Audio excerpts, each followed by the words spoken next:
내가 본 것. 지식의 고통, 둘이 부둥켜 안고 누워있던 4월의 밤.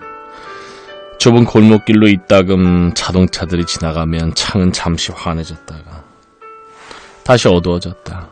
낮과 밤이 교차하듯이. 입김과 한숨의 그림자가 둘만의 세계를 훑고 지나갔다. 높고 낮은 부분을 모두 어루만지며 힘찬 산맥과 뜨거운 강을, 부드러운 들판과 거친 황무지를, 그리고 위도와 경도가 서로 만나고 서풍이 파도로 바뀌는 곳을 지나 눈 내리는 첫 번째 밤에서 흰 꽃들이 핀 7번째 밤에 이르기까지 여기서 둘이서 결코 질식되지 않는 몸으로 서로 뒤엉켜 나는 말하지 않으리라 돌의 음성이 들릴 때까지 당신의 안에서 여기서 둘이서 내장의 가장 밑바닥에서부터 허연 것들을 끌어모아 그 겨울 내내 고문실에 들어갈 때마다 나는 고문당하는 사람들과 마찬가지로 죽음의 고통 속에서 허우적거렸다. 그 고통이 절정에 이를 때 그들은 자신이 아직 죽지 않았다는 사실을, 그리고 어떤 고통도 자신을 완전히 죽일 수는 없다는 사실을 차례로 발견했다. 왜냐하면 그들에게는 저마다 절대로 지울 수 없는 삶의 순간이 있었기 때문이었다.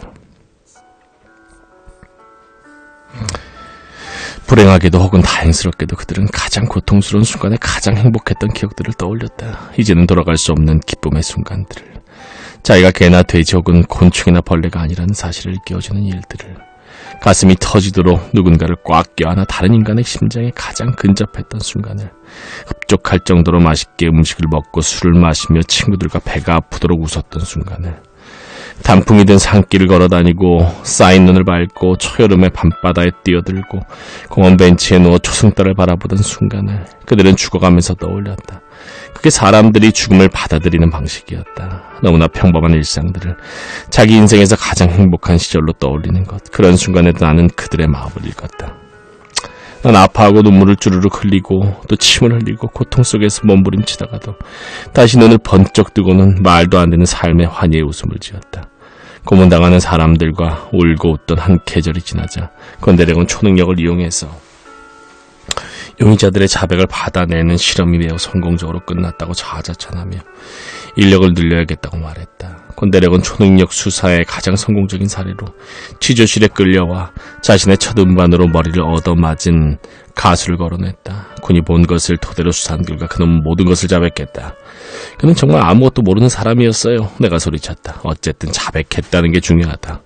자기도 모르는 걸 어떻게 자백하나요? 권대력은 선글라스를 추워 올렸다. 그게 다 군 덕분이다. 조사하는 동안 군이 본 것을 우리에게 말했기 때문에 우리는 그놈의 애인을 검거할 수 있었다. 그놈은 애인이 조사실 의자에 앉아있는 것을 보자마자 모든 것을 다 털어놓았다. 자기도 모르는 걸 어떻게 자백하느냐고 내게 물었는가. 본인이 모른다면 다른 알만한 사람이 누구인지를 말하는 것도 우리는 자백으로 친다.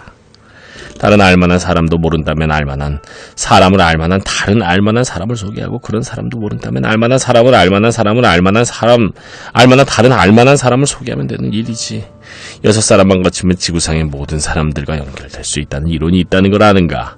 6명만 잡아서 족치면 우리는 그 누구의 정체도 파악할 수 있다. 그래서 그 사람의 애인도 고문했나요? 그 사람처럼? 떨리는 목소리로 내가 물었다. 콘데레는 나를 바라봤다. 그는 인간에 대해 아직 더 많은 것을 배워야만 한다. 우리는 언제 가장 강해지는가? 저게 가장 약한 부분을 타격할 때다. 그럼 가장 약한 부분은 어디인가? 애착하는 것들이다. 사랑 따위, 간절함이나 소망 같은 것들, 성경에 나오는 것과 같은 믿는 것과 소망하는 것과 사랑하는 것들을 빼앗으면 인간은 한없이 약해진다. 그 중에서도 사랑하는 것을 빼앗으면 인간으로서의 삶은 그 순간 끝난다. 어쨌든 재능개발연구소의 프로젝트는 성공적으로 끝났다. 이 성과를 바탕으로 우리는 이제 본격적으로 인원을 확충해서 초능력을 수사에 이용하고자 한다. 나는 그 가수가 의자에 앉아 사랑하는 사람이 고통받는 것을 무기력하게 지켜보다가 불처럼 뜨거운 분노를 느끼고, 하지만 그 분노 역시 자신처럼 무기력하다는 사실을 이내 깨닫고 난 뒤에 절망 속으로 깊이 빠졌다가 내면의 밑바닥, 의식의 가장 아래쪽에서 어두운 감정들, 모멸감과 자기 혐오와 수치심이 들끓는 것을 지켜보고 다시 그 감정들에 의해서 한 인간으로서의 존엄이 파괴되는 광경을, 그리하여 가수가 자신의 껍질이 검고 딱딱한 갑각류의 한 종류로 털이 박힌 다리로 어둠을 찾아 기어다니는 벌레로 상상하는 광경을, 그러다가 그 끔찍한 벌레가 누군가의 구두에 짓밟혀 허연 침물을 뿜어내면서 버둥버둥 죽어가는 모습을 상상하다가 더 이상 참지 못하고 자리에서 벌떡 일어났다. 황급히 문을 열었더니 이런 미친 넥타이 이러다가 숨 막혀서 죽는 거 아니야? 거기에는 무슨 중요한 면접이라도 앞둔 졸업생처럼 검은 양복을 빼입은 이만기가 서 있었다. 나는 다시 그 끔찍한 벌레가 기어다니다가 권대령의 군화에 짓밟혀 허연 침물을 뿜어내면서 버둥버둥 죽어가는 모습을 상상하면서 허연 토사물을 이만기 양복에다 토했다. 그리고 그날 밤에는 3월의 눈이 내렸다. 아니 멈췄다. 옛날에 내게 오랑 말레이어로 사람이란 뜻이고 우타는 숲이란 뜻이란 걸, 그래서 오랑우탄이란 숲속의 사람이란 뜻이란 걸 말해준 사람이 있었거든. 그 사람을 잊지 않으려고. 아빠가 대답했다. 그럼 오랑우탄 때문에 스크립 한 건 아니네요. 숲속의 사람들이 서운하겠네. 고마운 사람이었나 봐요. 그 사람 어떻게 알았지? 보통 이 고마움 죽어도 잊지 않겠습니다. 뭐 이렇게 말하잖아요. 고마운 사람이니까 아빠가 안 잊으려고 하겠죠. 그리고 또 거기에 뭐가 적혀있나요? 아빠의 그 비망록에는 천국에서 일어날 법한 일들도 적혔지. 예를 들면 뭐가 있을까? 젊은 아가씨랑 연애 한번 진하게 하고 죽기? 천국에서는 죽는다는 게 있을 수 없잖아요. 사람이 죽고 싶을 때 죽지 못하면 그게 무슨 천국이냐? 근데 뭐예요? 지금 저랑 소원 대결 하시자는 건가요? 손가락을 계속 문지르면서 내가 말했다. 좋다. 소원을 말해봐라. 그럼 나도 젊은 아가씨랑 진하게 연애하기. 아빠가 콧방귀를 뀌었다. 아가씨라면 아무리 젊어도 너한테는 연상이야. 너만 손해야. 국민학생이 어때? 무슨 상관이에요? 아빠는 난 어차피 이뤄지지도 않을 일을 말하는 건데.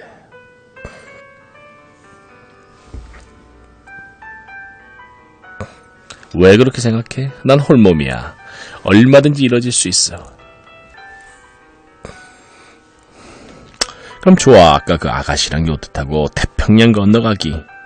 거기까지 말하고 아빠는 노래를 불렀다. 화창한 봄날에 코끼리 아저씨가 가랑잎 타고 태평양 건너갈 적에 자꾸 아가씨 타령만 하다 아빠가 얄미웠다. 일요일에 서울대공원 가서 돌고래쇼 보기. 고래 아가씨, 코끼리 아저씨 보고 첫눈에 반해. 엄마하고 아빠하고 다 같이 손잡고. 아빠가 노래를 멈췄다. 난 내뱉자마자 그 말을 후회했다. 말하지 말 걸 그랬다는 생각이 들었지만 이미 엎질러진 물이었다. 민망한 마음에 나는 숟가락만 열심히 문질렀다. 손끝이 닳도록 열심히. 그건 정말 이뤄질 수 없는 소원일까? 아빠가 중얼거렸다. 그때였다. 검지 끝에서 이상한 열기 같은 게 느껴지기 시작했다.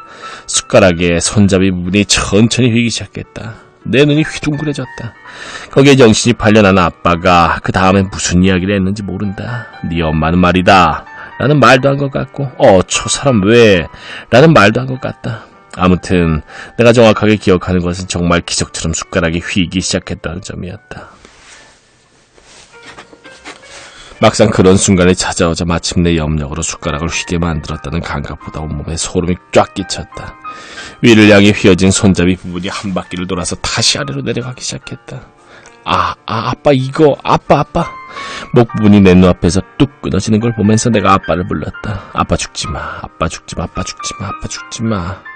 불가능한 일요일이 찾아오면 나는 마침내 손을 뻗어 그 하얗고 환한 빛의 물결 속으로 들어가던 아빠의 오른팔을 잡았다. 잔뜩 힘을 준 팔뚝 근육의 굴곡이 고스란히 내 손바닥에 느껴졌다. 아빠는 나를 향해 미소를 짓더니 팔을 잡은 내 손을 떼어 놓았다. 지금은 이렇게 헤어지지만 우린 다시 만나게 될 거야. 아빠는 슬프거나 괴로운 표정이 아니었다. 그 표정이 하도 편해서 마음이 놓였다. 다시 만난다니 과연 언제란 말인가. 네 소원이 이루어지면 내 소원이라고. 엄마와 아빠 양쪽에 손을 잡고 서울대공원에 놀러가고 싶다고 말하지 않았니? 그랬지만 이젠 불가능한 일이 된 거잖아요. 빛의 가운데에서 아빠는 이가에 은은한 미소를 머금고 내게 손을 흔들었다. 불가능한 일요일에 우린 다시 만날 거야. 아빠는 조금씩 내게서 멀어지기 시작했다. 아빠는 내게서 돌아선 뒤 그 하얀 빛을 향해서 걸어가기 시작했다. 앞으로 너에게는 너무나 많은 일요일이 찾아올 거야. 내 소원이 이루어지는 일요일도 분명히 찾아올 거야. 그러니 너는 돌아가. 너의 삶 속으로 아빠의 그림자가 내 쪽으로 길게 드리워졌다. 그 그림자마저 사라질 때까지 나는 소리쳤다. 아빠 가지마.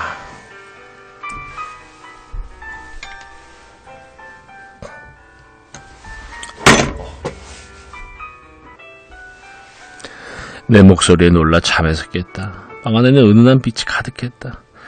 난 침대에서 일어나 방 안을 가득 메운 그 은은한 빛이 어디에서 오는 것인지 살펴봤다. 그 빛은 창밖에서 들어오고 있었다. 새창살로 나뉘어진 밤하늘에 뭔가 이상한 것들이 가득했다.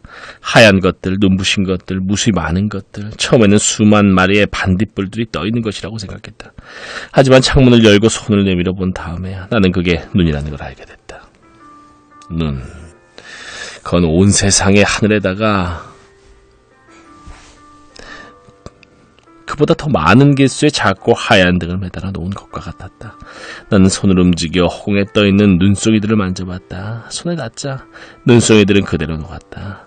먼지 많은 마루를 손바닥으로 쓸어낸 것처럼 내 손이 지나간 자리에만 눈송이들이 없었다. 그렇게 하늘에서 내려오다가 갑자기 허공에 멈춰선 눈송이들이 그 작고 하얀 빛들을 모두 내게 비추고 있었다. 그게 내가 돌아갈 나의 삶이었다. 가지지 못한 것들이 나를 밀고 나간다. 이 빌어먹을 눈물. 재능개발연구소에서 도망친 그 다음날 아침, 우리가 살았던 집, 오후가 되면 서쪽으로 난 창으로 햇살이 비춰드는 작은 방이 있는 그곳에 간밤에 눈이 하얗게 쌓인 슬레이트 지붕을 바라보며 나는 뺨을 적시는 눈물은 슬프거나 아파서가 아니라 아빠의 유산이기 때문에 흐르는 것이라고 생각하기로 했다. 아빠는 내게 나약하게만 보이는 눈썹과 눈매를, 철사처럼 삐죽삐죽 튀어나온 머리칼을, 심각해지면 딴소리를 내뱉는 삐뚤어진 입술을, 그리고 걸핏하면 흘러내리는 정말이지 창피해서 견딜 수가 없는 눈물을 남겼다. 눈물을 흘릴 생각은 전혀 없었다. 처음에는 큰 소리로 노래를 부르고 있었다. 화창한 봄날에 코끼리 아저씨가 가랑잎 타고 태평양 건너갈 적에 고래 아가씨 코끼리 아저씨 보고 첫눈에 반해 스리 살짝 윙크했대요. 당신은 육지 먹쟁이, 나는 바다의 뿐이. 그때 누군가 대문을 열었다. 혹시나 했지만 내복 차림의 주인 아저씨였다. 너 정훈이 아니냐? 왜 그러는 거냐? 낯수려도 한 거야? 그 말에도 아랑곳하지 않고 하늘을 올려다보면 꿋꿋하게 천생연분 결혼합시다까지는 물렀지만 네 애비는 죽었다. 그거 알고 이러는 거냐? 라는 아저씨의 말을 들은 뒤에는 참아 랄랄랄랄랄라 노래할 수는 없었다. 대신에 나는 엉엉 소리내 울기 시작했다. 눈물. 이 눈물 아빠가 내게 준 것. 이 빌어먹을 눈물. 지난밤 나는 눈이 내리는 어두운 밤길을 걸었다. 걷다가는 멈춰서서 하늘을 올려다봤고 또 그게 정말 눈이 맞는지 궁금해서 손을 뻗어 내리는 눈을 만졌고, 그럼 내 손바닥에 닿은 눈송이들은 그대로 녹았고 그게 안심이 돼 다시 걷기 시작했고, 걸으면서 생각을 하고 또 했고, 그러다가 다시 멈춰서서 또 하늘을 올려다봤다. 얼마나 오랫동안 걸었을까. 이름을 모르는 거리에 나는 이르렀다. 야트막한 언덕으로 고만고만한 층수의 건물들이 줄지어 서 있었다. 한참 걸어가다가 셔터가 완전히 내려지지 않은 3층 건물을 발견했다. 셔터를 올리니 2층 다방으로 올라가는 나무 계단이 나왔다.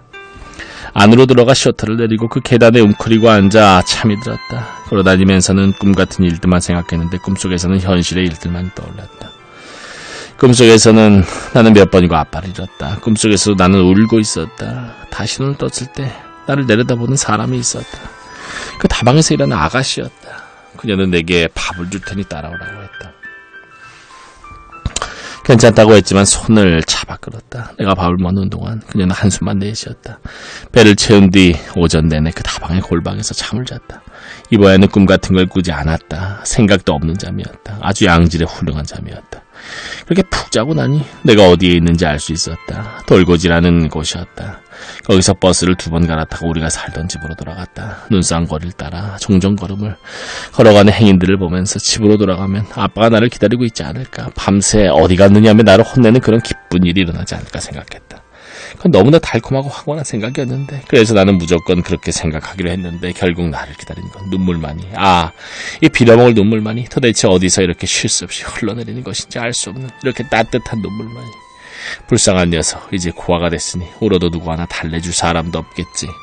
대문 안으로 들어간 나는 우리 방 쪽으로 걸어갔다. 아저씨는 이제 그 방에는 충청도에서 올라온 일가족 5 식구가 살고 있다고 말했다. 낮 동안 엄마와 아빠가 일거리를 찾아 외출하면 하루 종일 3남매가 티격태격 웃고 떠들고 싸우고 울어대 시끄러워서 미칠 지경이라며 아저씨는 넌더를 냈다. 갑자기 갈 곳이 없어진 나는 아저씨가 이끄는 대로 주인집 안방으로 들어갔다. 미닫이 문이 열자 담배 찌든 냄새가 달려들었다. 그 냄새 속으로 나는 들어갔다. 마당을 향해 난 유리창 아래로는 자개장이 놓여 있었다. 자리에 앉자마자 아저씨는 담배를 꺼내 불을 붙였다.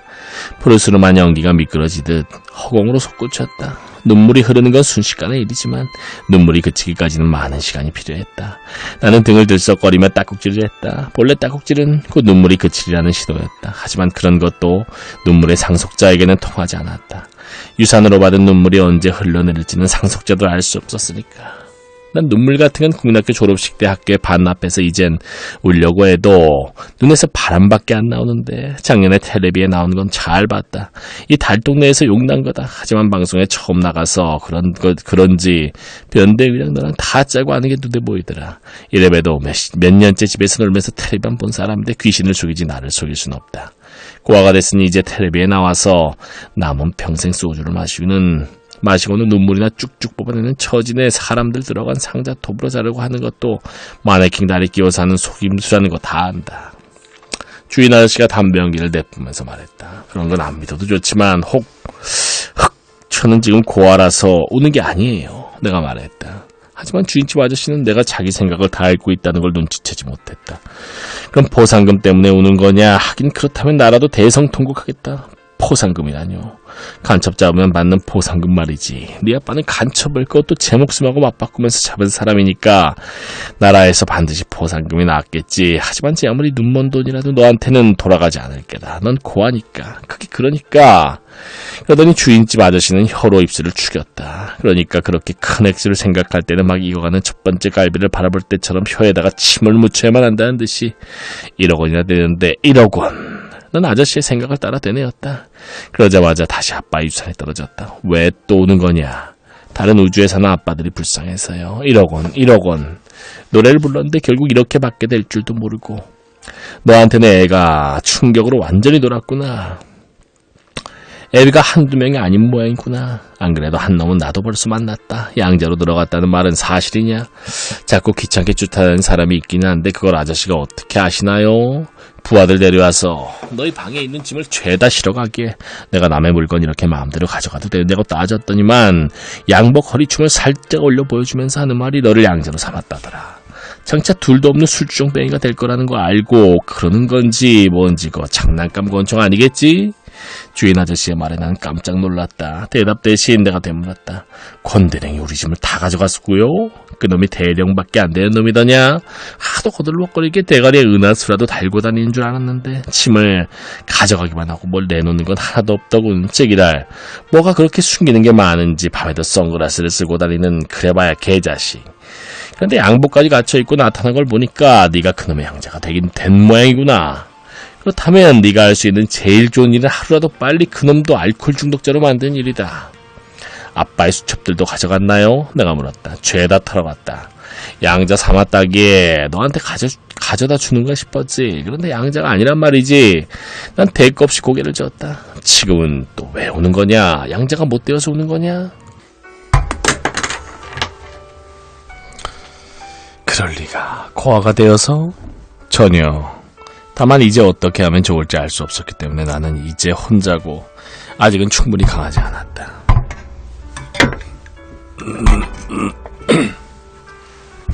희망이라면 단 하나. 저는 고아가 아니에요. 그렇다 일단 고아는 아니다.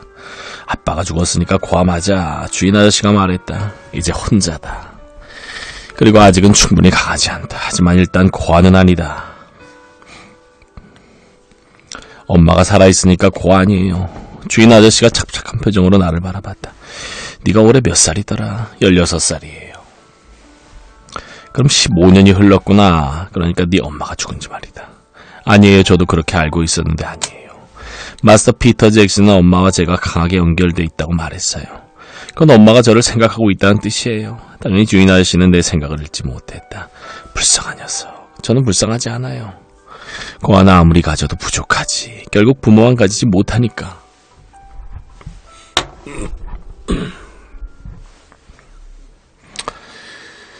저는 고아가 아니에요. 아빠도 있었고 엄마도 있어요. 비록 지금은 멀리 있지만 그러니 그걸 준다고 해도 내게는 아무런 소용이 없을 거야. 그게 뭔가요? 내가 물었다. 뭐가? 주인 아저씨가 말했다. 새아버지란 놈이 알고 보낸 건가? 그게 뭔데? 저한테 안 준다는 건가요? 나는 강하게 나아가야겠다고 생각했다. 난 주인 아저씨의 눈을 노려봤다. 1분, 2분, 3분. 마침내 주인 아저씨는 내 시선을 피하면서 말했다. 2달 밀린 월세 얘기를 꺼냈다가 여긴 머리통에 총알구멍 뚫릴 뻔했다. 허리를 다쳐서 몇 년째 동네 바깥에 못 나가고 텔레비만 끼고 사는 처지라는 건 너도 잘 알지 않니? 그거라도 팔아서 월세 챙겨야지. 안 그러면 나도 굶어야 한다. 내 눈을 일걸었을 것이다.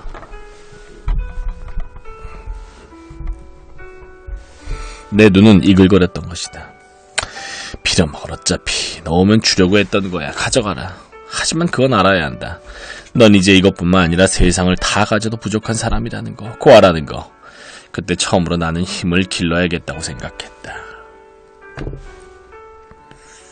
양자론의 세계와 밥만 죽은 고양이. 주인 아저씨는 다락으로 통하는 문을 열더니 검정색 케이스에 든 아빠의 망원경을 꺼냈다. 그건 지금보다 내가 더 어렸을 때, 아빠의 근육이 풋사과처럼 단단했을 때, 내 이가 반짝반짝 빛나는 새 이로 채워졌을 때 유물이었다. 그 시절 아빠를 따라 경기도 연천에서 하룻밤 묵고 온 적이 있었다. 귤과 감이 주로 팔릴 무렵이었다. 그날은 술 취한 취객들이 집으로 돌아가기 훨씬 전에 일찌감치 장사를 접은 뒤 아빠는 나를 트럭에 태우고 북쪽으로 향했다. 서울을 벗어나 몇 개의 검문소를 지나자 2차선 도로 양옆으로 눈 쌓인 들판이 펼쳐졌다. 울퉁불퉁한 아스팔트를 지날 때 짐칸에 실린 빈 과일 상자가 덜컹거리는 소리가 외롭게 들렸다. 혹시 사람이 깔려있을지도 모를 일이어서 코너를 돌 때면 아빠는 속력을 늦췄다. 몇 시간을 달린 끝에 트럭은 쌓인 눈에 포위된 듯한 서너 채의 농가 앞에 이르렀다. 그중 한이라는 글자가 적힌 등을 내건 집으로 우리는 들어갔다. 아빠는 거기가 친구 집이라고 말했다. 마당 안쪽에는 솥이 내걸렸다. 장작은 이제 불길이 많이 사그라든 것처럼 보였지만 솥뚜껑 틈으로는 하얀 김이 세차게 뿜어져 나왔다. 붉은 꽃은 반대쪽 마당에도 있었다. 드럼통 속에서 이글거리는 붉은 불꽃, 몇몇은 드럼통을 둘러싸고 서서 불을 쬐고 있었다. 드럼통 옆에는 사람들의 그림자가 내비치는 천막이 있었다. 난 아빠를 따라 어떤 할아버지의 영정을 향해 2번 절했다. 무덤덤한 표정으로 어수선한 마당을 바라보는 사진 속의 그 할아버지가 아빠가 말한 친구였다. 옆에 앉아서 고글하던 할머니는 우리가 절을 모두 마치자 언제 그랬냐는 듯이 반가운 표정으로 아빠를 맞이하더니 내게는 자기를 알아보겠냐고 물었다. 내가 고개를 내젓자 인서가 내가 널 받았는데 그 은혜를 몰라 하고 말했다. 두 사람이 얘기하는 동안 난 이리저리 집안을 살폈다. 난생 처음 가본 상가라. 바로 앞 병풍 뒤에 시체가 누워있으리라고는 짐작조차 하지 못한 채 난 차를 타고 오는 동안 꺼져버린 미장을 어떻게 달랠 것인가를 궁리했다.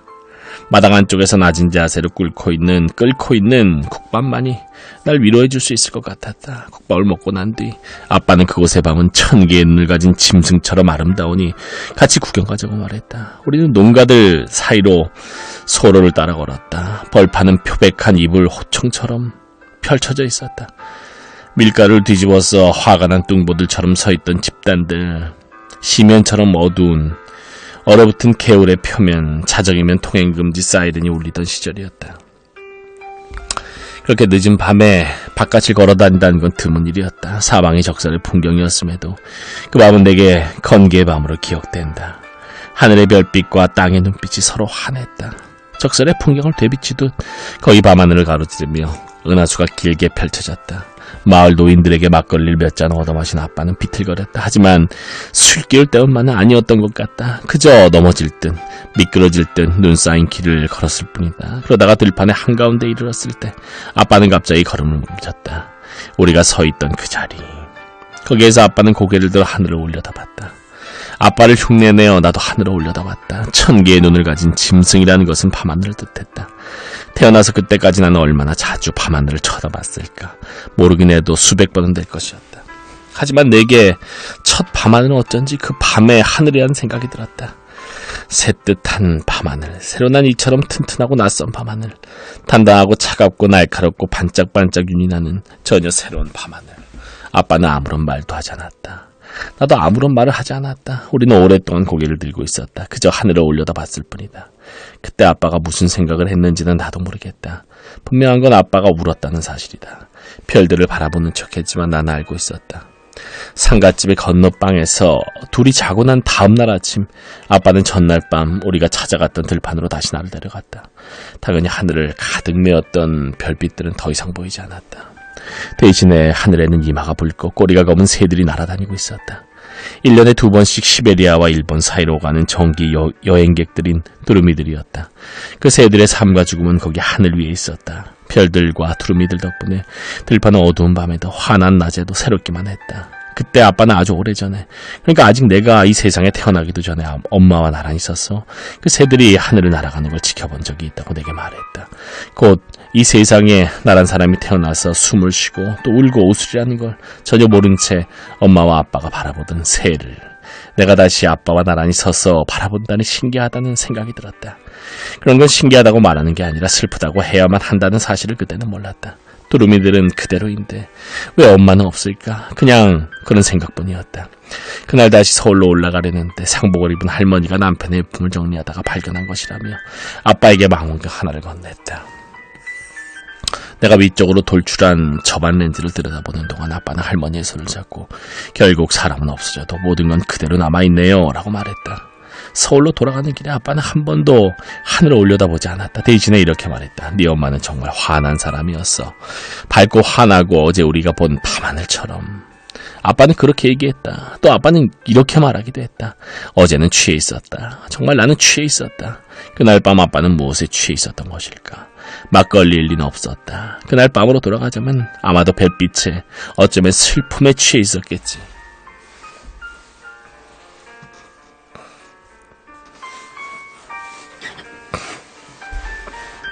주인 아저씨에게 망원경을 받아드니 내 머릿속에 그 밤의 하늘이 그대로 펼쳐졌다. 그건 전날 연구소를 빠져나오면서 본 풍경과 비슷했다. 그 밤의 별빛처럼 내 앞에서 무수히 많은 눈송이들이 하얀 빛으로 반짝였다. 밤하늘의 눈송이들은 검은 우주를 가득 메운 별빛들처럼 보였다.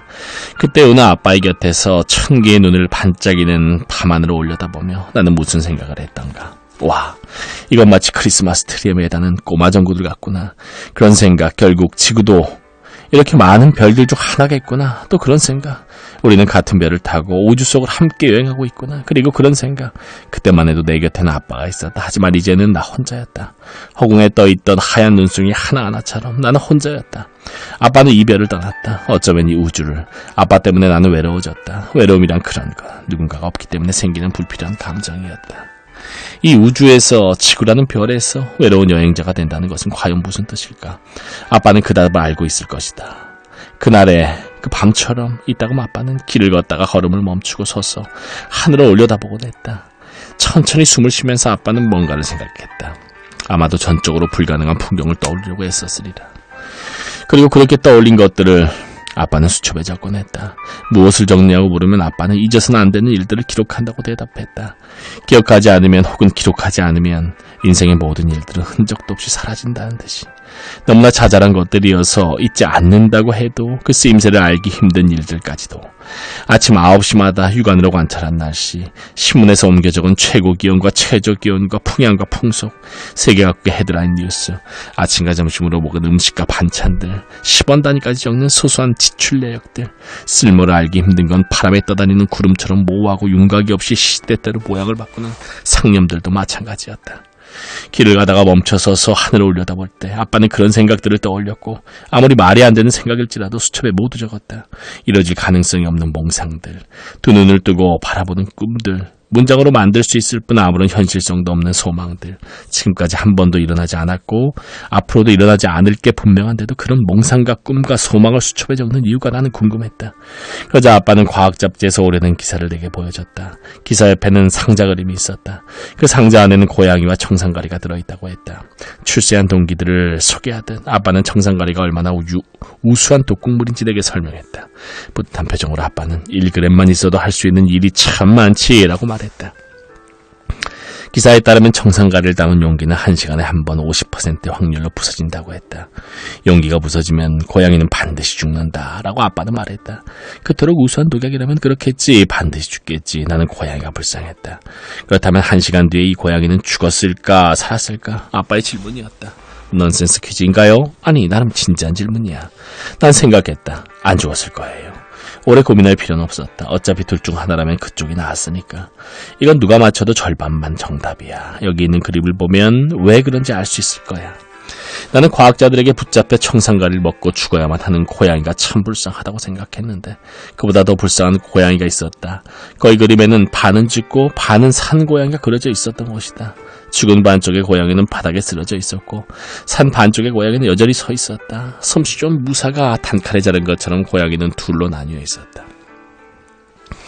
이게 어떻게 가능한 일인가요? 내가 항의했다. 그러자 아빠가 대답했다. 양자론의 세계니까. 그 말이 얼마나 멋지게 들리던지 양자론의 세계는 과연 어떤 세계이기 그런 일이 가능할까?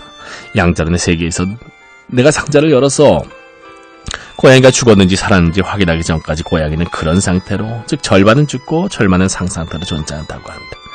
고양이의 생사를 결정하는 것은 당신의 관찰이다. 아빠가 기사를 읽었다. 그 말이 얼마나 신기하게 들던지 그 새 발명품의 작동을 구경하는 것 같았다. 아빠는 기사를 계속 읽었다.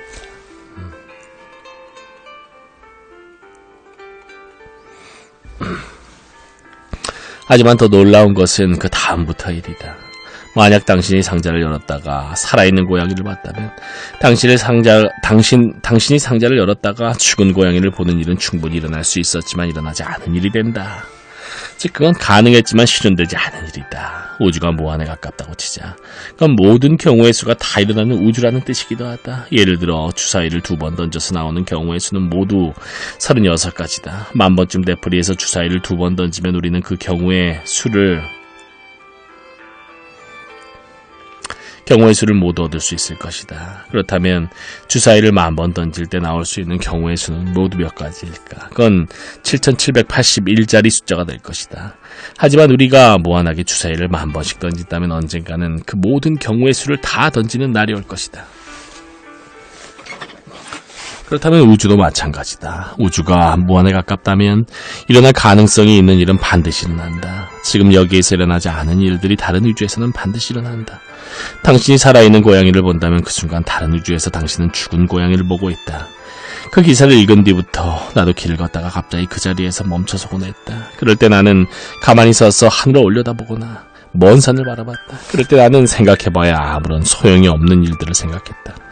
만약으로 시작되는 일들을, 만약 키가 지금보다 10cm 정도만 더 컸다면, 만약 재벌 2세로 태어났다면, 만약 미국 아이였다면, 만약 22세기를 살아가고 있다면, 만약 엄마가 있었다면, 만약 엄마에게 무슨 말이라도 할 수 있었다면, 다른 생각들도 했다. 예컨대 야구부에 들어가 청룡기 고구야구 결승전에 선발투수로 등판한다거나, 마침내 아빠의 올림픽 복권이 당첨돼 우리가 르망을 타고 전국 일주를 떠난다거나, 그럴 가능성은 많지 않지만 아주 불가능한 일은 아니라는 사실이 나를 감미롭게 했다. 사실은 불가능한 일이라고 해도 상관없었다. 그 어떤 일도 내게는 일어나지 않는다고 해도, 그게 아주 황당한 몽상이라고 해도 나는 꿈꾸는 일을 멈추지 않을 생각이었다. 이 우주에서 일어나지 않는 일들, 어떻게 해도 할 수 없었던 일들, 불가능한 일들을 난 계속 생각할 것이다. 왜냐하면 나는 양자론의 세계에서 살고 있으니까. 계속 나는 쉬지 않고 생각할 것이다. 다른 우주에 사는 나를 위해서, 다른 우주에서는 여전히 시장에서 과일을 팔고 있을 아빠를 위해서, 또 다른 우주에서는 어쩌면 거기서는 우리와 함께 살고 있을 엄마를 위해서, 그 가능성을 위해서 쌍둥이에게 조롱당하는 소원들. 망원경의 저반 렌즈에 오른쪽 눈을 대고 초점이 맞지 않아 얼룩진 젖빛, 이리저리 돌리니 강물처럼 흐르던 그 젖빛을 바라보는데 누군가 주인집 대문을 두들기는 소리가 들렸다. 난 주인 아저씨를 따라 밖으로 나갔다. 녹슨 철제 대문 아래로 2개의 검은 양복과 4개의 구두가 보였다. 심장이 멎는 것 같았다. 빛을 향해 기어가는 벌레처럼 본능적으로 나는 눈으로 집 뒤 장독대 위에 담장을 바라봤고 걸어는 차가운 바람을 들이켰다. 다리로 마당을 가로질렀고 손으로 마감이 거친 시멘트 담장을 잡았으며 귀로는 주인집 아저씨가 누구냐고 묻는 소리를 들었다. 하지만 뇌는 가만히 있었다. 어떤 생각도 하지 않았다. 생각하면 그들에게 다 읽힐 테니까. 담장은 의외로 높았다. 착지하면서 나뒹구는 바람에 망원경이 부서졌다. 그렇지만 슬퍼하거나 안타까워할 수도 없었다. 생각을 끄니 감정도 사라졌다. 침착하게 내부에서 뭔가가 부서져 달그락거리는 망원경을 집어들고 마을버스가 달리는 큰 길을 가로질러 맞은편 골목으로 들어갔다. 두 사람이 마주보고 걸으면 어깨가 부딪힐 정도로 좁은 골목이었다. 휘어진 모퉁이마다 지린내가 풍겼다. 입구에서 들여다보면 막다른 골목처럼 보이지만 막상 안으로 들어가면 개미굴처럼 끊어지지 않고 계속 이어지는 그 동네의 모든 골목길을 나는 다 알고 있었다. 내가 가려는 것은 마을버스 종점을 지나 조금 더 올라가면 나오는 공터였다. 누가 쫓아오는지 돌아볼 자신도 없었다. 공터에는 폐품들이 쌓여 있었다. 유리창은 모두 깨지고 문짝과 내 바퀴가 떨어져 나간 자동차나 휘어진 철근 혹은 반쯤 부서진 시멘트 블록들이 제멋대로 흩어져 있었다. 그 공터 한쪽은 탱자나무로 우를 둘렀는데 왼쪽 끝으로 가면 아이 하나 겨우 드러낼 수 있는 틈이 있었다. 그 틈으로 들어가면 비탈이 날았다. 언덕 아래 마을이 한눈에 들어오는 곳인데도 쑥 들어간 지형 탓에 바람이 들지 않아 낮이면 즐겨 앉아있던 곳이었다. 바로 앞에는 교회가 있었고 3m 정도의 비탈을 내려가면 텃밭이 나왔다. 난 비스듬히 누워 숨을 몰아쉬었다. 오후 3시에 햇살이 아련했다. 고랑에 들이운 햇볕을 바라보는데 그 풍경이 초점을 잃으면서 서러움 같은 게 들었다. 아빠를 비롯해서 모든 사람들은 여전히 살던 세상에 그대로 살고 있는데 나만 다른 세상에 떨어진 것 같았다. 거기는 꿈속이라 이제 잠에서 깨면 모든 게 원래대로 돌아갈 것이다. 그럴 가능성은 전혀 없어. 다른 우주 같은 건 없으니까 그 말에 정신이 번쩍 들었다. 목소리들이었다. 왼쪽 귀로는 남자가 그럴이라고 먼저 말하고 오른쪽 귀로는 여자가 가능성은 이라고 뒤이어 말하는 식으로 아직 변성기를 거치지 않은 소년들이 번갈아가며 카랑카랑 말했다. 체육대회가 열리는 운동장 스탠드에서 뭔가를 부르면 딱 좋을 만한 목소리였다. 다른 세계는 없어. 우리가 사는 세계는 이게 전부야. 네 아빠는 죽었어. 그러니 너는 이제 고아야. 우주 끝까지 가더라도 네가 고아라는 사실은 변함이 없어. 양쪽에서 번갈아 다른 목소리가 들리니 어지러웠다. 두통도 느껴졌다. 양자론의 세계 같은 건 어디에도 없어. 고양이를 칼로 찌르면 그 자리에서 내장을 쏟아내면서 죽어버릴 뿐이야. 반은 죽어있고 반은 살아있는 고양이 따위가 있을 리가 없잖아. 나는 귀를 들어박았다. 그렇지 않아. 그 목소리에 반박했다. 누가 관찰하느냐에 따라서 결과는 달라진다고 했어. 어디지? 어디야? 한 번은 소년으로, 한 번은 소녀로 번갈아 들린 다급한 목소리. 난 다시 생각을 멈췄다. 너는 이 세상을 네가 관찰한다고 믿는 모양이지. 나는 꼼짝도 하지 않았다. 말해봐. 말하지도 생각하지도 않았다. 이런 미친 달동네에 사니까 만날 미친 오토바이질이지, 응? 갑자기 다른 목소리가 들렸다. 악취 때문에 미친 콧구멍이 숨쉬기를 거부하잖아. 응? 미친 원더보이 자식. 만나면 껌처럼 질근질근 씹어서 저기 미친 담벼락에다 붙여넣겠어. 응? 나는 이만기가 어디쯤 있는가 궁금해서 탱자나무 울타리 바깥을 내다보려고 한 손으로 땅바닥을 짚었다. 그때 다시 목소리가 들렸다. 또 생각해보시지. 네 아빠의 소원들, 너의 소원들 죄다 말해봐. 지금 여기서는 이루어지지 않는다고 해도 다른 우주에서는 그 소원들이 이루어지고 있을 것이라고 또 말해봐. 하나하나 헤아리면서 공기 알갱이를 삼키듯 나는 천천히 숨을 들이마시고 또 아주 천천히 숨을 내쉬었다. 왜 말을 못하는지 우리가 말해줄까? 그런 건 인생의 실패자나 할 수 있는 말이기 때문이지. 한평생 불행하게 살다가 비참하게 죽는 낙오자들이나 수첩에 그따위 이루어지지도 못할 소원들을 끼적이는 거야. 지금 여기가 아닌 다른 세상을 꿈꾸면서 말이야. 네 아빠가 바로 그런 사람이었어. 아내에게도 버림받은 술주정뱅이. 그게 바로 너의 미래야. 그렇지 않아. 나는 벌떡 일어서며 외쳤다. 그 목소리를 듣고 검은 양복의 쌍둥이들이 탱자나무 울타리 쪽으로 달려왔다. 그 모습을 보다가 난 비탈 아래 텃밭으로 뛰어내렸다. 쌍둥이들이 탱자나무 가시에 걸려서 오도가도 못하는 동안 나는 황색 교회 건물 쪽으로 달려갔다. 난 생각하고 또 생각했다. 강하게 온 정신력을 모아서 쌍둥이들의 머리통을 부숴버릴 만큼 내 생각들이 크게 들리도록. 그렇지 않다고. 그렇지 않아. 알아. 응? 알아듣겠어? 응? 미친 자웅동체. 이 미친 암수한 몸아. 그렇지 않아. 그렇지 않아. 절대로 그렇지 않아. 생각하고 또 생각했다. 그리고 나는 교회 건물을 돌았다. 근데 결국 부서진 건 쌍둥이들의 머리통이 아니라 내 마음이었다. 그 다음 밤이 올 때까지는 느리게 진행된 폭발과 순식간에 떨어져 내리는 자네들의 시간이었다. 난 유보트의 어뢰를 맞아 구멍이 뚫린 영국 군함처럼 천천히 절망의 바닷속으로 침몰하기 시작했다. 아빠의 수첩만 찾으면 엄마를 만날 수 있으리라는 기대가 사라지면서 난 주로를 이탈한 경주마처럼 발길이 닿는 대로 거리를 걸었다. 어둠이 내린 서울의 거리는 서둘러 귀가하는 사람들로 북적댔다. 버스 정류장에는 모여선 사람들이 고개를 내밀고 다가오는 버스의 번호를 확인했다. 건물마다 칸칸이 들어선 가게 불빛이 보도를 밝혔다. 만두가게의 솥에서는 기둥처럼 하얀 김이 솟구쳤다. 춥고 외롭고 배가 고팠다. 나는 소단에 든 만두를 생각했다. 뜨거운 열기 속에서 익어가고 있을 만두를. 물기를 머금어 점차 투명해지는 만두피를, 그 만두피 안에 조금씩 고여들 육즙을. 춥다는 건 지금 내게 용기가 없다는 뜻이고, 외롭다는 건 지금 내게 가족이나 친구가 없다는 뜻이며, 배가 고프다는 건 지금 내게 만두가 없다는 뜻이라는 걸 난 깨달았다. 거리를 걸어다니는 동안 내가 들었던 마음의 소리들 역시 그와 비슷했다. 다들 지금 자기에게 없는 사람이나 없는 것들을 소망했다. 애인을, 돈을, 건강을, 행운을, 돈 없이 가운데 구멍을 생각하듯이 뭔가를 원한다는 건 지금 자기에게 없는 걸 원한다는 것을 뜻이었다. 만두를 생각하지 않기 위해서 나는 걸었다. 하지만 걸으면 걸을수록 만두는 주름들과 그 사이에 맺힌 물방울 하나하나까지 더욱 또렷해졌다. 만두에 대한 생각은 칼날처럼 날카로웠다. 서러움이 복받쳤다. 그 또렷함과 생생함 앞에서는 양자론의 세계도 다른 우주의 존재도 아무런 소용이 없었다. 만두를 잊기 위해서 난 계속 걸었다. 집으로 돌아가는 사람들 사이로. 도로의 자동차 불빛이 둥글게 멍울주었다. 한참 걷다 보니까 어떤 대학교 교문이 나왔다. 그 대학교를 한 번도 가본 일이 없었지만 어쩐지 낯이 익었다. 교문에 적힌 학교의 이름을 들여다보다가 난 교정으로 들어섰다. 학생들이 교문 쪽으로 내려오고 있었다. 모든 게 만두 때문이었는지도 모르겠다. 나는 내 앞으로 걸어오는 사람에게 혹시 세상에서 FB를 제일 잘 던지는 형을 아냐고 물었다. FB. 그는 그런 건 잘 모른다고 대답하고는 교문을 향해 계속 걸어갔다. 나는 그 뒷모습을 바라보며 서 있었다. 우리 얼굴이 서로 닮아간다는 것. 어두침침한 학생회관 4층 건물의 복도를 따라 걷는 동안 난 만두가 아니었다면 내 이야기는 그쯤에서 끝났을 수도 있었다는 사실을 깨달았다.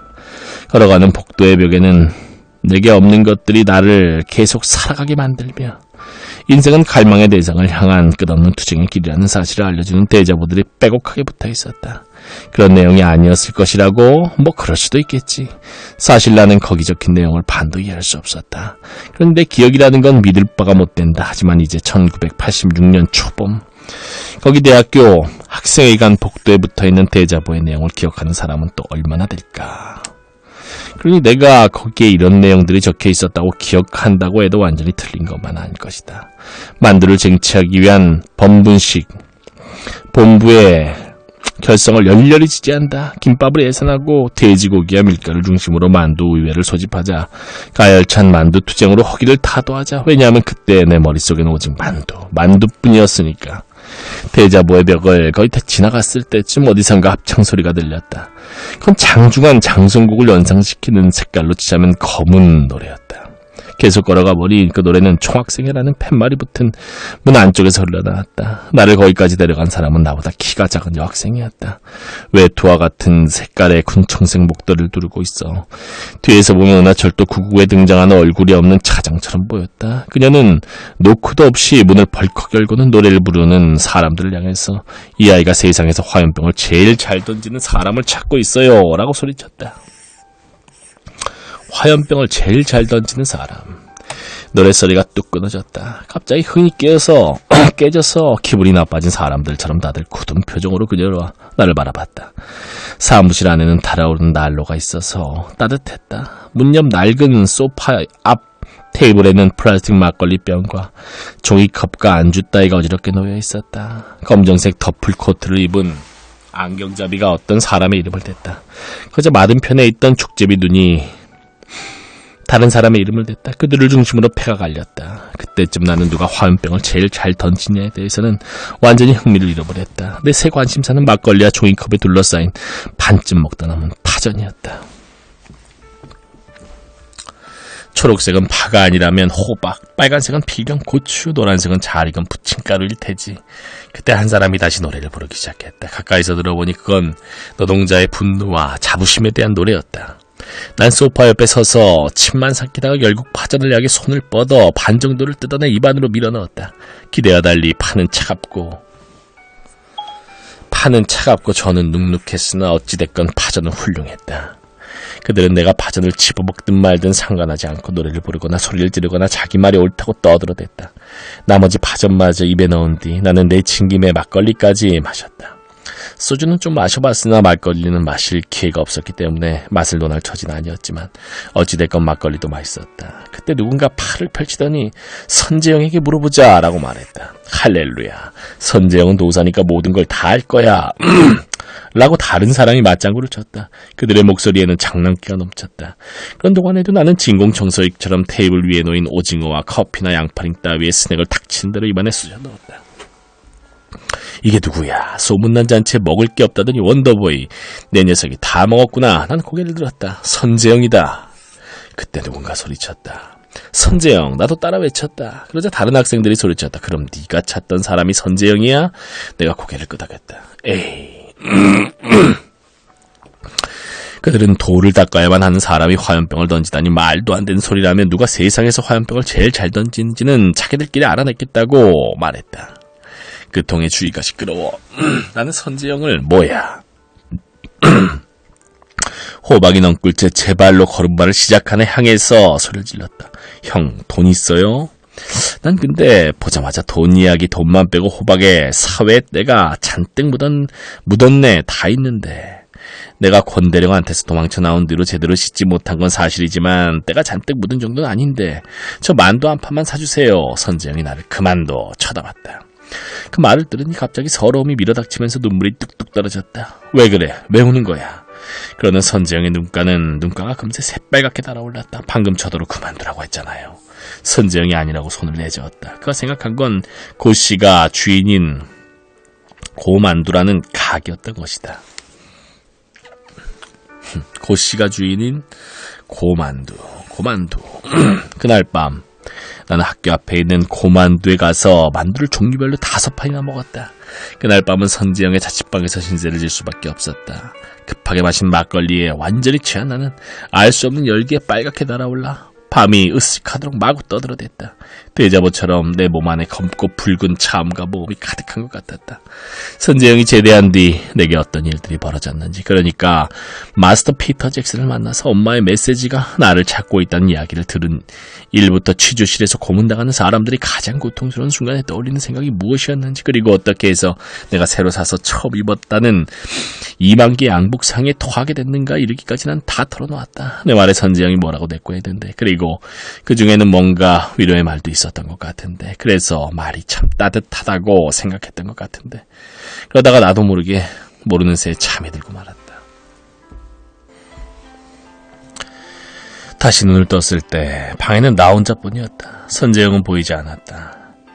그는 그날도 그 다음날도 오지 않았다. 잠에서 깬 나는 부엌에서 라면을 찾아 끓여 먹었다. 책꽂이에서 강철은 어떻게 단련되는가라는 제목의 소설을 발견해서 조금 읽었으나 그 책을 덮었다. 방 안쪽 구석에서 찾아낸 마이마이 카스트로 청취자들이 보낸 웃긴 사연을 소개하는 라디오 방송을 낄낄거리며 들었다. 그러다 보면 어느 틈엔가 나는 또다시 잠에 들어 있었다.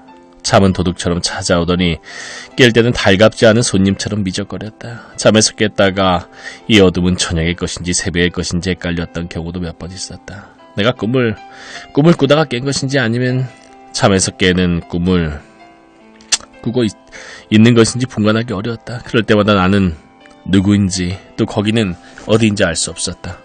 아이랄 수도 그렇다고 어른이랄 수도 없었던 17살의 봄. 어스름 무렵이면 내가 되기 위해 나는 그렇게 안간힘을 썼다.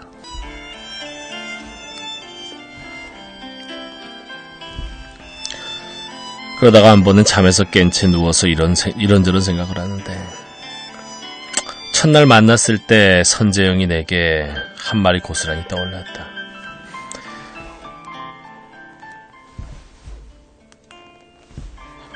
술에 취해서 잊어버렸던 말이었는데 다음과 같았다. 병원에서 내게 들은 꿈 이야기를 들려줬더니 잊을만 하면 내가 어떻게 됐는지 아느냐고 묻던 사람이 있었는데, 텔레비전에 나온 널 보고 단숨에 반했으니 말하자면 네 팬이랄까? 그 말을 듣는데 심장이 쿵쾅거리고 얼굴이 뜨거워졌다. 그토록 설레는 말이라니. 도대체 이 세상에 내가 어떻게 됐는지 궁금하게 여길 사람이란 과연 누구란 말인가. 궁금증은 오가되어 풀렸다. 어스름이 깔릴 무렵 내가 선재영을 찾아왔다는 소식을 듣고 그 사람이 나를 찾아왔다. 그 사람. 방 안에 들어온 그는 자신의 이름이 강토라고 했다. 강토. 물론 그건 남자 이름이었다. 방에 앉은 그는 담배를 만작거리며 재작년 연말에 내가 출연한 원더보이 대행진을 봤다고 말했다. 거기서 너는 다른 사람의 마음을 읽는 초능력을 보여줬어. 맞지? 그 모든 게 다 이만기 때문이었다. 그 녀석이 잘난 척만 하지 않았어도 남들 앞에서 그런 멍청한 짓을 하지 않았을 것이다. 죄 없는 사람들이 고통의 순간에 떠올리는 아름다운 추억들을 함께 느끼는 게 무슨 초능력이란 말인가. 하긴 무죄인 사람들을 감옥에 집어넣는데 한몫했으니 그런 것도 초능력이라면 초능력이랄까. 그런데요. 하지만 더 놀라운 건 네가 눈물을 흘리니까 거기 모인 사람들도 다들 울었다는 사실이지. 심지어는 시청자들까지도 말이야. 그건 처음이 아니었어. 예전에 청와대에서도 눈물바다가 된 적이 있었으니까 다들 네 처지가 불쌍해서 운 것이라고 생각하겠지만 그게 아니야. 아마도 네가 기뻤다면 다들 기분이 좋다고 껑충껑충 뛰었을 거야. 그건 내게는 다른 사람의 마음을 그대로 느끼는 능력뿐만 아니라 남들에게 네 마음도 그대로 전해주는 능력. 그러니까 교감과 동조의 능력이 있기 때문이지. 나는 왜 내게 그런 능력이 생겼는지 알아. 사고가 일어났을 때 너는 어떤 빛을 봤다고 했지? 맞지? 맞아요. 환한 빛을 봤어요. 좋아, 그 빛 때문이야. 너는 그 빛을 본 거야. 그는 담배 한 개피를 꺼내 코로 가져갔다. 후곡을 실험하듯 그는 세심하게 담배 냄새를 맡더니 불을 붙였다. 그 순간 자기 인생에는 그 연기보다 중요한 게 없다는데 그는 고개를 15도 정도 위로 들고 천천히 담배 연기를 들이켰다. 마치 어떤 의식을 행하는 승려와 같았다. 그래서 네가 온 거야. 난 닮은 사람들은 그 어디에 있던 지구와 달처럼 서로 끌어당긴다고 믿거든. 우리는 꽤 닮았으니까.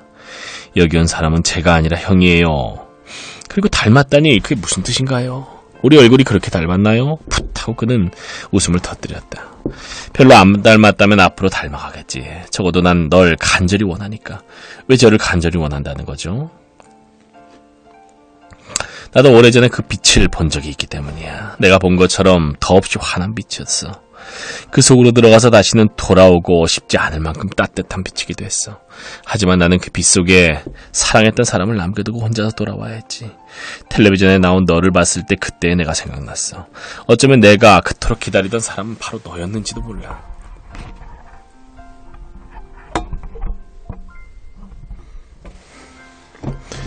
그래서 지금 네가 내 앞에 나타난 것인지도 몰라.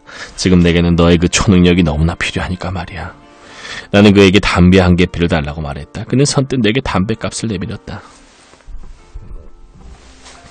담배 한 개피를 꺼내 나도 냄새를 맡았다. 우리는 정말 닮은 것일까? 가을볕에 기분 좋을 정도로 잘 맞은 볏집이 머릿속에 떠올랐다. 불을 붙이면 어떨까? 담배란 어떤 맛일까? 나는 그에게 불을 달라고 했다. 나는 담배에 불을 붙이고 그게 내 인생의 전부인 양 연기를 빨았다.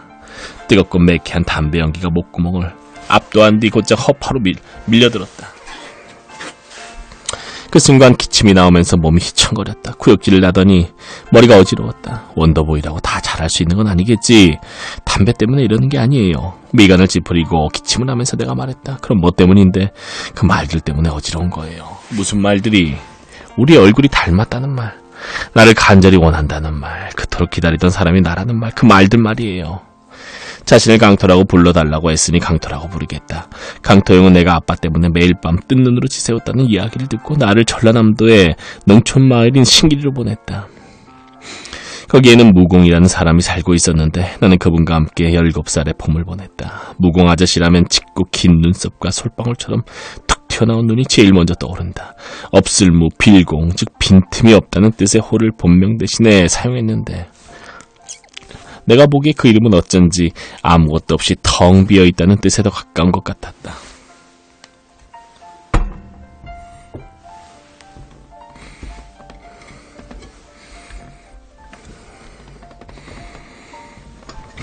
본래는 10대 때부터 만병통치약을 파는 약장수를 따라 전국을 돌아다니며 차력을 보여주었던 사람으로 말하자면 원더보이였다. 원더보이였달까. 떡 벌어진 어깨, 우락부락한 얼굴, 솥뚜껑만한 손, 콘크리트 교각처럼 생긴 두 다리 등 무공 아저씨는 가만히 서 있을 때도 이 우주 천지에 그가 믿는 건 자기 몸 하나뿐이라는 걸 온몸으로 옮겨냈다. 그러니 못 먹어서 얼굴에 마른 버짐이 핀 아이들과 맥이 빠져서 몸이 여이고 얼굴이 노란 영감들은 그를 바라보는 것만으로도 잔병이 없는 삶을 연상할 수 있었는데 거기에 차력까지 보여주니 효과는 만점이었다. 그가 방방곡곡의 장터를 돌아다니며 보여준 차력 리스트는 다음과 같았다. 칼을 꺼내서 쌓아놓은 신문지를 단칼에 잘라내는 모습을 보여준 뒤 구경꾼 중에 한 사람에게 자기 배 위에 올려놓은 물을 칼로 내리쳐 잘라보라고 시킨다. 하지만 구경꾼들은 아저씨가 반토막이 난 물을 당나귀처럼 그 자리에서 먹어치울 때 더 큰 환호성을 지른다.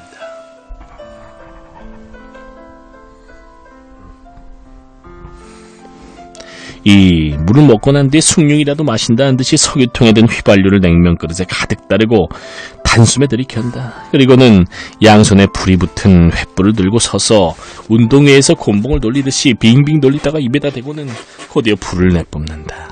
구경꾼들이 그 모습에 갑자기 환호성을 지르거나 지나가던 자동차가 경적이라도 울리면 휘발유를 삼키는 수도 있었기 때문에 할 때마다 조심해야만 한다. 역시 사람들이 뜨겁게 박수를 치는 포인트는 아저씨가 쥐포를 집게로 잡아서 그 불에 굴 때였다.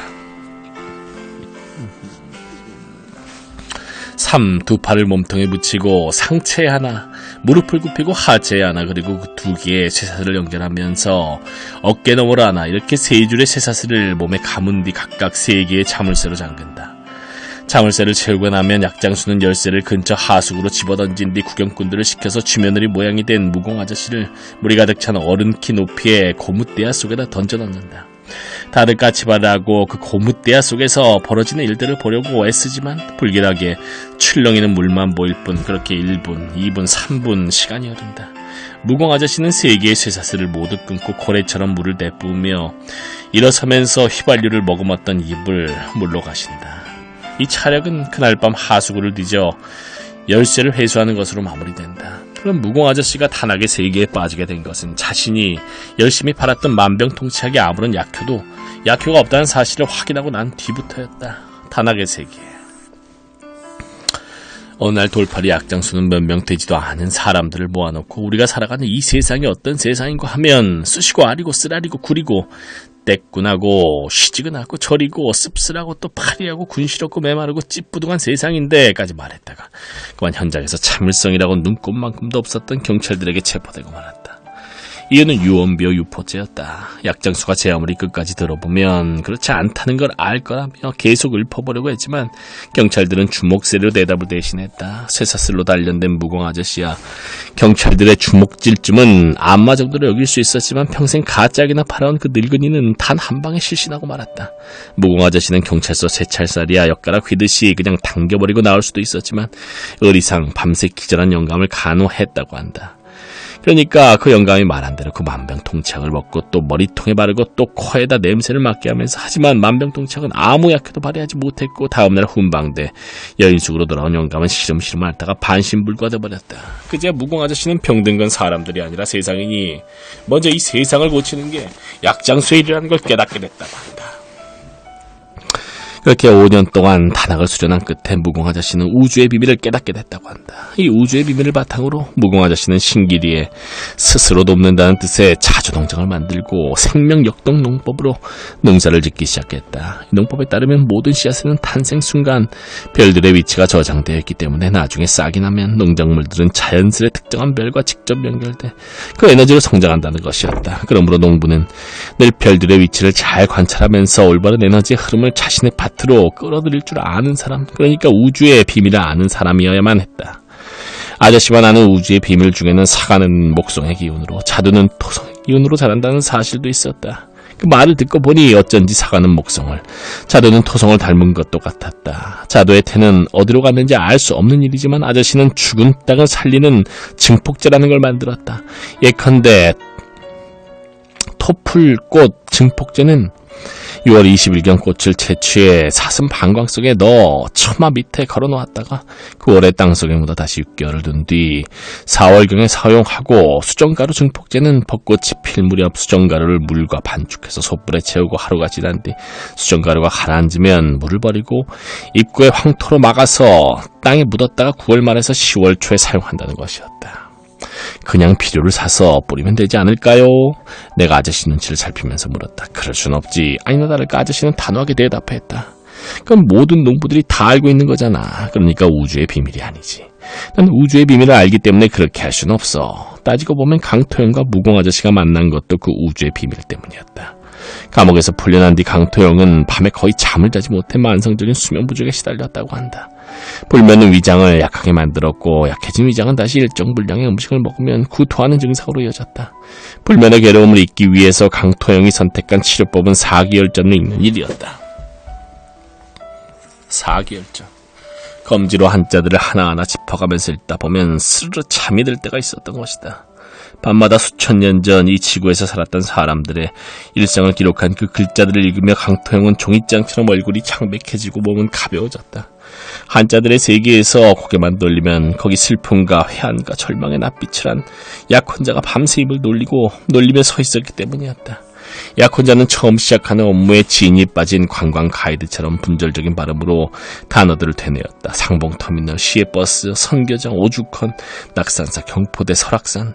강토영의 마음이 더없이 분했던 것은 군사 정권의 독재에 맞서서 죽음까지도 불사했던 그 강인한 사람이 슬픔에 가득한 표정으로 읊조리던 그 단어들 때문이었다. 민주주의, 자유, 평등, 통일들처럼 고귀하고도 드높은 단어들이 아니라 그처럼 사소하고도 구체적인 단어들만을 되뇌는 약혼자 때문에 강토영은 고통을 받았다. 불면에 시달리다 못해 해골과 같은 얼굴로 대학병원까지 찾아간 뒤에야 강토영은 자신의 그 고통은 다른 누구와도 소통할 수 없기 때문에 더욱 아픈 것이라는 걸, 그리고 바로 그 사실 때문에 그 어떤 사람도 자신의 병을 고칠 수 없으리라는 걸 알게 됐다. 그렇게 해서 마지막으로 강토영이 찾아가게 된 사람이 바로 무공 아저씨였다. 그래서 어떻게 됐나요? 내가 말끔하게 고통을 덜어줬지. 어떻게 해요? 내가 물었다. 순리대로 사는 게 바로 이 우주의 비밀이지. 잠이 오지 않는다면 안 자면 되는 거야. 꼭 자야 할 필요는 없어. 죽은 사람이 자꾸 눈에 보인다면 그냥 눈을 감으면 되고, 보고 싶을 때는 눈만 뜨면 언제든지 볼 수 있으니까 좋은 거 아닌가?